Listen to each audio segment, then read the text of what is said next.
Hey everyone, I'm Moran, and I'm a nurse at Central Hospital. I'm sitting at this fancy dinner table, surrounded by my husband Jack's family. They're all decked out in designer clothes, sipping expensive wine, while I'm just trying not to spill anything on my Target dress. I've been married to Jack for 3 years now, and let me tell you, it's been a wild ride.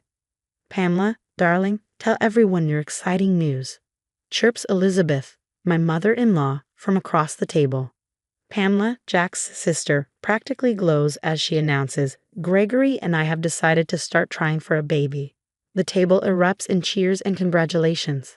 I force a smile, but my stomach twists into knots. Jack and I have been talking about having kids too, but we haven't told anyone yet. Oh, how wonderful, Elizabeth gushes. I can't wait to have a precious little grandchild. It'll be so perfect, keeping our family line pure and strong. I nearly choke on my water. Did she really just say that? I glance at Jack, but he's busy patting Gregory on the back. I catch Richard, my father-in-law, giving Elizabeth a pointed look. So, Moran, Pamela turns to me, her smile tight. Any plans for you and Jack to start a family? Before I can respond, Elizabeth cuts in. Oh, I'm sure they're not ready yet, right, Moran? You're both so busy with work and all. I open my mouth to speak, but Jack jumps in. Mom's right. We're in no rush. It feels like a punch to the gut. We literally just talked about trying for a baby last night. What's going on? The conversation moves on, but I'm stuck in my own head, replaying Elizabeth's comment about keeping the family line pure. It's not the first time I've heard something like that, but it never gets easier. After dinner, I pull Jack aside in the hallway. What was that about? I thought we agreed we were ready. He runs a hand through his hair, avoiding my eyes. I know. Can we talk about this later? Now's not the time. I watch him walk back to his family, laughing at something Richard said. I've never felt more alone in a room full of people. On the drive home, the silence between us is deafening. I can't shake the feeling that something's off. The way they all looked at each other when Pamela made her announcement, the weird comments about purity. It's like they're speaking in code, and I'm not allowed to know the meaning. As we pull into our driveway, Jack finally breaks the silence. Look, Moran, maybe we should hold off on the baby thing for a while. Let Pamela have her moment, you know. I feel like I've been slapped. Her moment? Jack, this isn't a competition. We're talking about our family, our future. He sighs, looking frustrated. Can we just wait? Please? I couldn't believe it when I saw those 2 pink lines on the pregnancy test a few weeks later. My heart raced as I waited for Jack to come home. When he walked through the door, I practically jumped into his arms. Well, what's got you so excited? He laughed. Jack, I think I'm pregnant. His face lit up, but then I saw something else. Worry, maybe even fear. He hugged me tight and whispered, That's amazing, babe. But let's keep it quiet for now, okay? Just until we're sure. I agreed, but something felt off. Still, I pushed the feeling aside, focusing on the joy of possibly becoming a mom. A few days later, we had another family dinner at Richard and Elizabeth's place. As I was heading to the bathroom, I overheard voices coming from Richard's study. The door was slightly ajar, and I couldn't help but listen. Jack, you need to put a stop to this. Richard's voice was low but firm.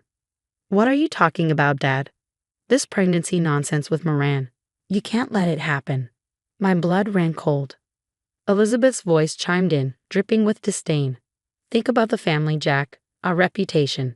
We can't have our bloodline tainted. If she insists on having children, Richard continued, you might need to consider ending the marriage. I waited for Jack to defend me, to stand up to them. His response shattered my heart. I understand. I'll talk to her. I stumbled back to the dining room, my mind reeling. When Jack returned, I cornered him in a hushed whisper. How could you agree with him? He looked startled. You heard that? Moran, it's not what you think. I was just trying to keep the peace. Keep the peace? By throwing away our dreams? Our family? Before Jack could respond, Pamela sauntered over, her expression smug. What's this I hear about you two trying for a baby? I froze, unsure how she knew. Jack stammered. We're not, Pamela's face twisted in disgust. You can't be serious. A mixed-race child in this family? It would be a scandal. The room fell deathly silent. All eyes were on us. Elizabeth stepped forward, her voice sugary but cutting. "Moran, dear, surely you understand our concerns. This isn't the right time for you to have children. Perhaps it's best if you reconsider your priorities." I looked at Jack, silently begging him to stand up for me, for us. But he just stood there, silent, conflicted. I couldn't take it anymore. Grabbing my purse, I rushed out, ignoring Jack's calls behind me. I drove straight to the hospital, tears blurring my vision. Dr. Aisha Roman, my colleague and friend, found me sobbing in the break room. She sat beside me, placing a comforting hand on my shoulder. "Moran, what happened?" Through sobs, I told her everything about the pregnancy, the conversation I'd overheard, Pamela's vile comment. Aisha listened, her face shifting from shock to anger. "That's absolutely unacceptable," she said firmly. "Moran, you can't let them treat you this way. You have every right to start a family with your husband." "But Jack, he didn't even defend me," I whispered, my voice trembling. Aisha squeezed my hand. "Then it's time you defended yourself. Stand up to them, Moran. Don't let them bully you out of your dreams." Her words ignited something inside me. I wiped away my tears. "You're right, I've spent too long trying to fit into their world. It's time I showed them who I really am." As I left the hospital that night, determination surged through me, though fear still lurked in the corners of my mind. I knew the battle ahead would be tough, but I was ready to fight for my future, even if that meant fighting against the family I had married into. Over the following weeks, I began paying closer attention to Jack's behavior. Late-night phone calls, hushed conversations that ended as soon as I entered the room. Something was definitely up. One evening, I overheard him in his study. "Yes, Dad, I understand the terms of the trust fund." "No, I haven't told her yet." I know. Time is running out." My heart pounded. Trust fund? What was he talking about? The next day at the hospital, I confided in Michael, a colleague with access to administrative records. He offered to help me discreetly dig into whatever Jack was hiding. What we uncovered made me feel sick. Jack's family had set up a massive trust fund for him, one he could only access if he divorced me and married someone they approved of. They planned to disinherit him if we had a child together. "I can't believe this," I whispered, staring at the documents Michael had pulled up. "And there's more," Michael added grimly. He showed me records from Richard's real estate company revealing they'd been systematically denying rentals and sales to people of color for years. My heart sank. How deep did this go? But the surprises weren't over. A few days later, while working in the fertility clinic, I spotted a familiar face, Pamela. She was sneaking out of a consultation room, looking nervous. Curiosity got the better of me, and I checked the records. I was stunned. Pamela had been undergoing IVF treatments for months. She was struggling with fertility issues, but keeping it a secret from everyone. That night, I confronted Jack. "I know about the trust fund." His face went pale. "Moran, I can explain." "Explain what?" "How you've been lying to me. How your family is trying to bribe you into leaving me." "It's not like that," he said, his voice shaky. "I was trying to figure out a way to fix this." I cut him off. "And Pamela's fertility issues? Did you know about those too?" Jack looked genuinely surprised. "What? No, I had no idea." I sank onto the couch, suddenly exhausted. "Jack, what are we doing? This whole situation is so messed up." He sat beside me, reaching for my hand. Despite everything, I let him take it. "I'm so sorry, Moran. I've been a coward. I thought I could handle this on my own, protect you from it all. But I've only made things worse." I looked into his eyes, searching for the man I fell in love with. "We're supposed to be partners, Jack. You should have told me." He nodded, tears filling his eyes. "You're right. No more secrets. I'll tell you everything." As Jack started talking, I felt a mix of anger, betrayal, and a small glimmer of hope. Maybe, just maybe, we could find a way through this mess together. I spent days agonizing over what to do with everything I had uncovered. Finally, I decided it was time to take action. I called Dr. Roman and Michael, asking them to meet me at a coffee shop far from the hospital. "I have a plan," I told them, "but I'll need your help."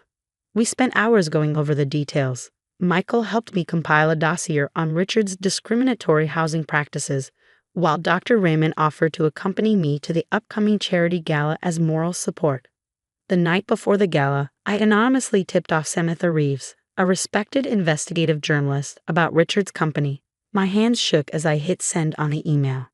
As we moved through the crowded ballroom at the gala, I spotted Dr. Reman and Michael. They gave me subtle nods. Everything was in place. Suddenly, a hush fell over the room.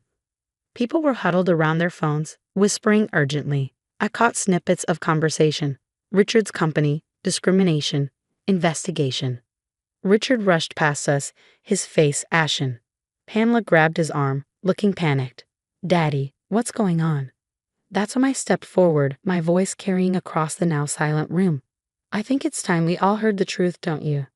All eyes turned to me as I took a deep breath and continued. The truth about the discriminatory practices in Richard's company. The truth about the trust fund set up to bribe Jack into leaving me. The truth about this family's racist attitudes and schemes. Gasps and murmurs rippled through the crowd. Elizabeth stepped forward, her face livid. "How dare you, you ungrateful." But I cut her off. "No, Elizabeth. I'm done being silent. I'm done trying to fit into a family that sees me as less than human because of the color of my skin." I turned to Jack, my heart pounding. "It's time to choose, Jack, your racist family or our future together." The room held its breath as Jack looked from me to his family, conflict clear on his face. Then, slowly, he moved to stand beside me. "I choose Moran," he said firmly. "I'm done with the lies, the manipulation, the bigotry.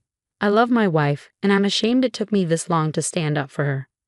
Pamela, who had been uncharacteristically quiet, suddenly burst into tears. "This is all your fault," she screamed at me. "If you hadn't come along, everything would be perfect. I'd be pregnant by now and—" She clapped her hand over her mouth, realizing what she'd said. The room erupted in chaos. In the days that followed, Richard's company faced a full investigation. Former friends and business associates distanced themselves from the family, their true nature now exposed. Jack and I decided to renew our vows, this time in a ceremony that truly represented us. As I stood there, surrounded by our diverse group of friends and colleagues, my hand resting on my slightly swollen belly, I felt a sense of peace. That's the end of my story. Now, I want to ask you, if you were in Jack's position, torn between racist family expectations and love, what would you do? How far would you go to stand up against injustice? Share your thoughts in the comments. If this story resonated with you, please like and subscribe for more thought-provoking content. Your support means everything.